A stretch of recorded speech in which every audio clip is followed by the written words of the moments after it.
Yeah. Please do. Thank you. Thank you very much. That was quite remarkable. It definitely isn't sort of the mainstream opinion, I guess. So you talked about how there isn't this kind of struggle with China and how the United States, the US empire, doesn't need to position itself as kind of the leader. But there is kind of a struggle between, if not between US and China, between democracy and dictatorship in sort of various countries, various economies, various circles. And the United States is at the forefront of that, at least in economic terms. And of course, with dictatorships now becoming a lot more sustainable, you know, they're not kind of obsessed with this self-subsistence. They're all trading with each other.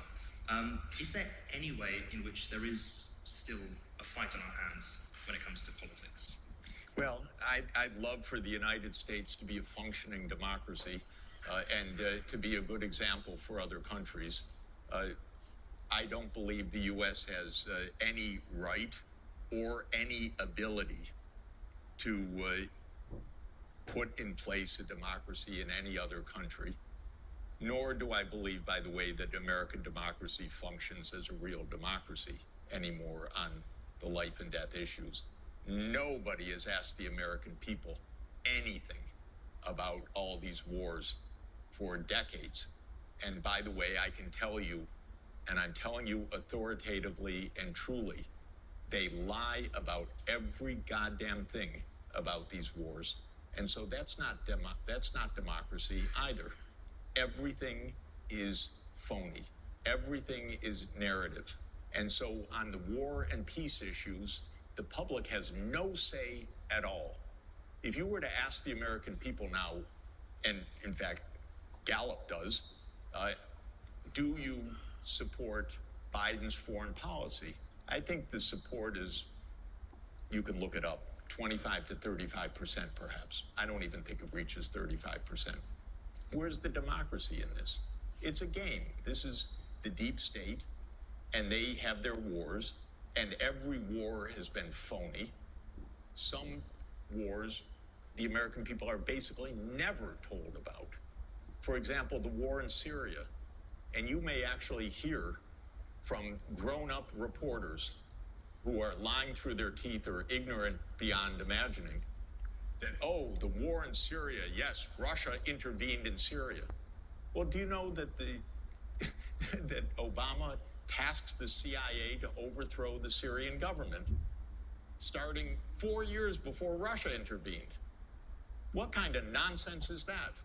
And how many times did the New York Times report on Operation Timber Sycamore, which was the presidential order to the CIA to overthrow Bashar al-Assad?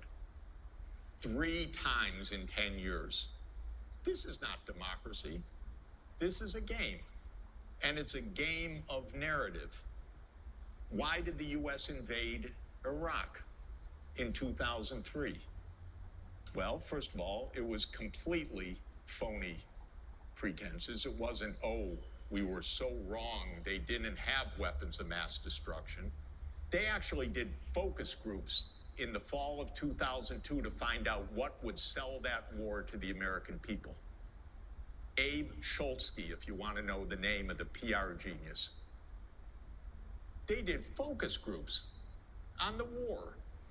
They wanted the war all the time. They had to figure out how to sell the war to the American people, how to scare the shit out of the American people. It was a phony war. Where did that war come from? You know what? It's quite surprising. That war came from Netanyahu, actually. You know that? It's weird. And the way it is that Netanyahu had from 1995 onward the theory that the only way we're going to get rid of Hamas and Hezbollah is by toppling the governments that support them. That's Iraq, Syria, and Iran. And the guy's nothing if not obsessive. And he's still trying to get us to fight Iran this day, this week. He's a deep, dark son of a bitch, sorry to tell you, because he's gotten us into endless wars, and because of the power of all of this in the U.S. politics, he's gotten his way. But that war was totally phony. So what is this democracy versus dictatorship? Come on. These are not even sensible terms. And even if they were sensible terms, under the UN Charter, we can have our democracy. You do what you want.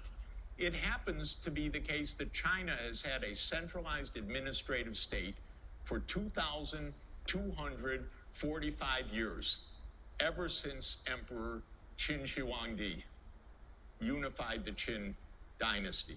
There have been a few periods of disintegration of the dynasties, but if you look through the Qin, the Han, the Tang, the Song, the Ming, the Qing, till today, till the PRC, this is the same structure, by the way. This is an administrative state ruling over almost the same region, by the way, for more than 2,000 years. So, and by the way, it has been wondrously effective for a long time at keeping the internal peace. China's only wars were nomadic invasions from the steppelands in the north. And then one crazed, then the Mongols invading, that's part of that, and one absolutely crazed shogun in the 1590s trying to take over China, and he made it as far as Korea and was killed.